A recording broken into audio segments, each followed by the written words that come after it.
All right, here we go. Episode number 100 uploaded, coming at you here on Horse Race Bets. Great weekend coming up at Churchill Downs in Louisville, Kentucky. Stephen Foster Day. We already talked about the Stephen Foster and the American Derby. Last two races on the card for that day. So let's move a little bit forward. And let's get into the Grade 2 Wise Dan. Mile and a 16th on the turf course Saturday at Churchill Downs. 9 runners in this field. A little bit of everything. There appears to be enough speed, but we have some really impressive closers. So, hey, we're going to get the pace from the 3, Mi Hermano Ramon. You'll get some pace definitely from the 4, Mercanti. And, I also feel like taking Candy, the 6, will be forwardly placed. And the 7, Brilliant Birdie, who doesn't normally go to the lead, but for some strange reason went to the lead last time out. I don't expect them to repeat that, but I expect them to be sitting just off the pace. All that means to me is going a mile and a 16th on that turf course at Churchill Downs. There should be enough to set it up for the horse who I believe is just the best horse, and that's Fort Washington. Fort Washington is a horse that is in great form, back-to-back victories, and especially running well off the layoff. So last time out was first off a layoff, looked fantastic. So it has a really incredible closing kick. Look at that time form rating on the closing speed, really impressive. In great form and a very, very consistent runner. And did I mention that Junior Alvarado's in the irons? It's Junior's year, right? When you win the Kentucky Derby and the Belmont, it's your year. You do what you want. So it's Junior going to make things happen there, Fort Washington.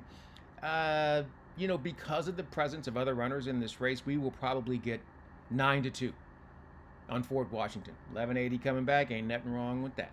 All right, that's what's happening with the Wise Dan. That's race number 10 on Saturday. Race number 9, just ahead of that, little sprinter action here. It's the Grade 3 Kelly's Landing Stakes. Saturday at Churchill, 6 furlongs, 8 runners signed on in this field. And this is kind of the opposite, in my opinion, of the Wise Dan. Wise Dan has enough speed to make it competitive for all the runners. However, the Kelly's Landing does not. There are 2 runners that kind of consistently want to be forwardly placed, but only one of them really wants to get up and go and get out of there. And that's what we're going to go with. We're going to go with the horse we think that is just the best speed, and that is Booth. Booth is the number 3 runner, and Booth has natural speed, winner of 4 in a row. Now, it's 2-1 morning line, and I kind of feel like we'll get that maybe even floating up a little bit because you've got runners like Dr. Venkman to the inside. Roll On Big Joe is really the only runner that can pressure Booth. And then you've got Otto the Conqueror. I don't believe that horse is fast enough. Happy as a choice as a closer. Red Flag is a closer. Durante will sit and try to stalk that pace. Booth has got to get out of there. We'll get 5-2 on Booth. Best gate speed.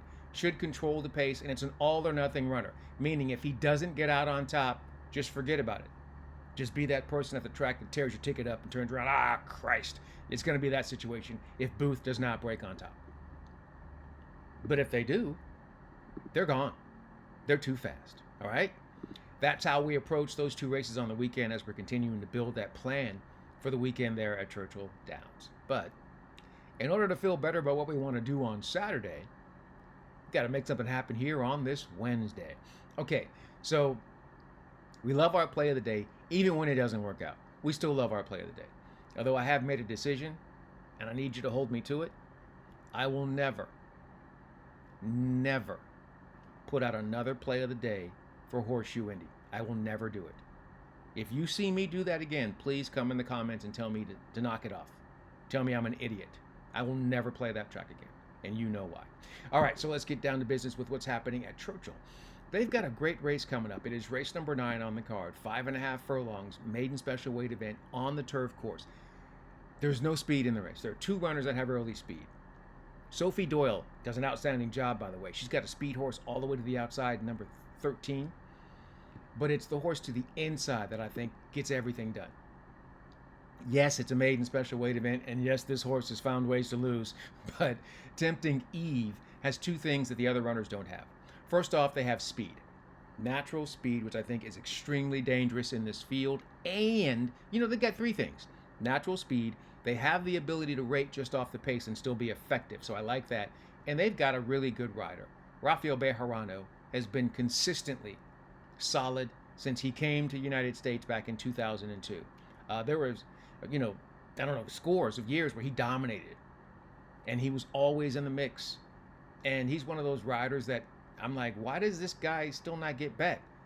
He rides, so I'm going in on Rafael Bejarano, little R&B music as we used to call it, and see if he can get it done. He should be able to break on top. If not, he's right there in the flight, and he's making things happen from just slightly off the pace. So we're going to go with that runner.